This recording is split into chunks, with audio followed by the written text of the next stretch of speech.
Hi everyone, I'm Valerie Keeler. I'm here at Valberg Imaging Studios where I work, and we are going to show you a really neat technique with this fabulous paper. It's Awagami washi paper. This one's the Kozo Inkjet paper.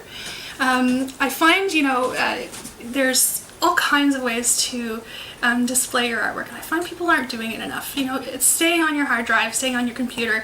Here's a great way to get a cool idea on how to put your images from your computer to your walls. We use all kinds of papers here. We use canvas, we use fine art, we use just regular luster glossy inkjet paper, but this one's really special because, as you can see, it's really beautiful on its own. But there's a technique of peeling away that top layer with the ink, and you can create this fantastic new, translucent effect to your image. So here we go. Let's get started. So we use the Epson Pro 9900 printer.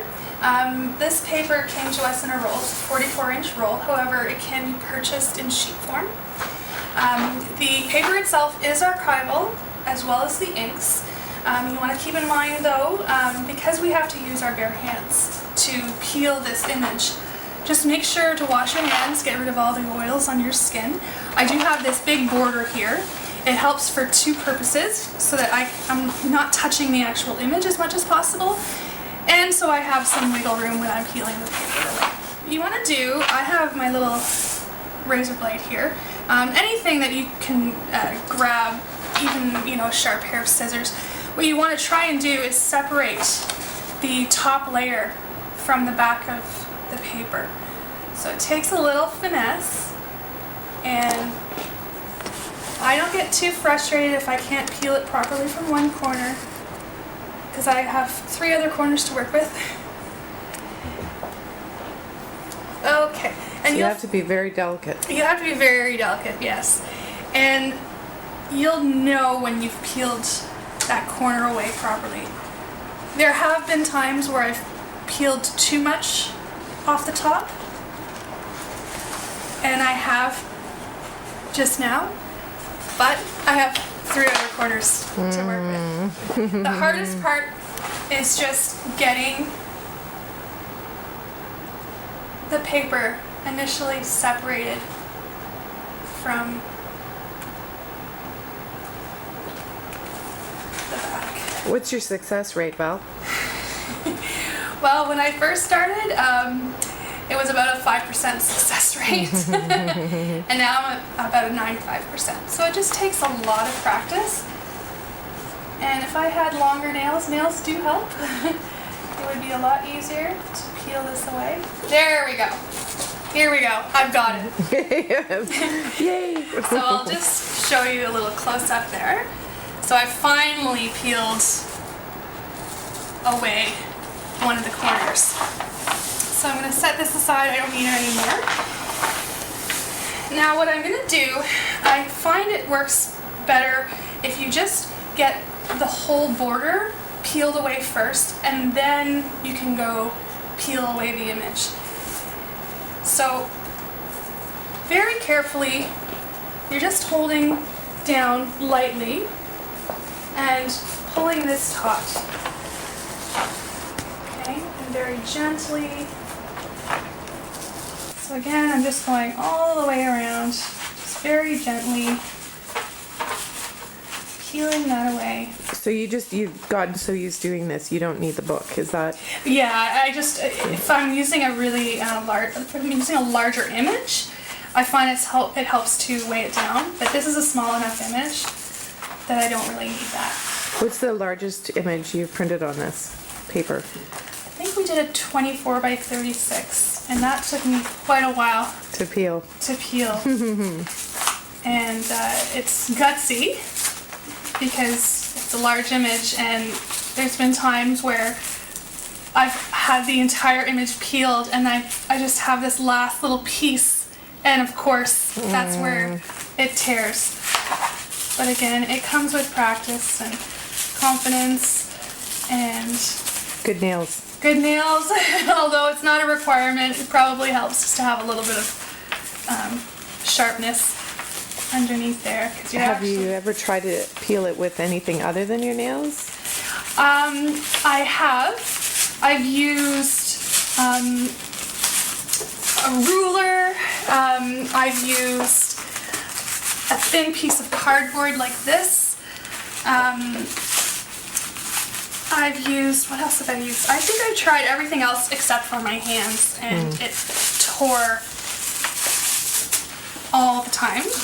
I think it's just because the edges were too sharp, and I think it's just the delicateness of my fingers that really helped. Because you can feel it, and you know when it's about to rip. So you know to stop.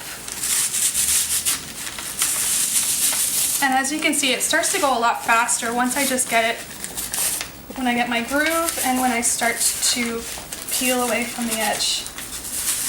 I'm just getting my fingers underneath there. Okay. Okay, so now we're working on the image portion. So as you can see, all of the border has been peeled away, and I'm just holding firmly down, and I'm holding up here, not too tight because you don't want to rip, and you're just delicately, I'm actually going to use the weight here for, this is a long skinny image, so I need a little bit of traction here. So I've got one edge of this done, so I'm going to go onto the other side. I just find working in a circular motion helps so that you're finished off right in the middle, although you'll find your own groove and figure out what works best for you. And when you're almost done, and let's hope that my very last piece doesn't rip on me. You kind of get overconfident, so you're about done, and then all of a sudden, rip! Especially if that on a larger print. Yeah. You're like, hey, I'm almost done, and then Maybe not. last little piece. There we go. So, we've got this gorgeous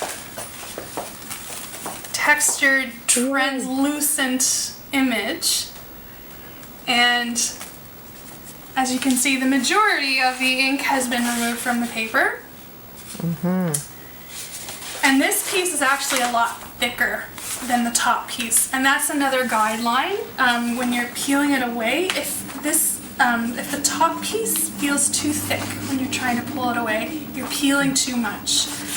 This piece is probably 75% bigger than this. Okay, so you'll feel it once you got that. It'll, when you use the blade to peel it away, it just usually peels away at the natural part where it's supposed to.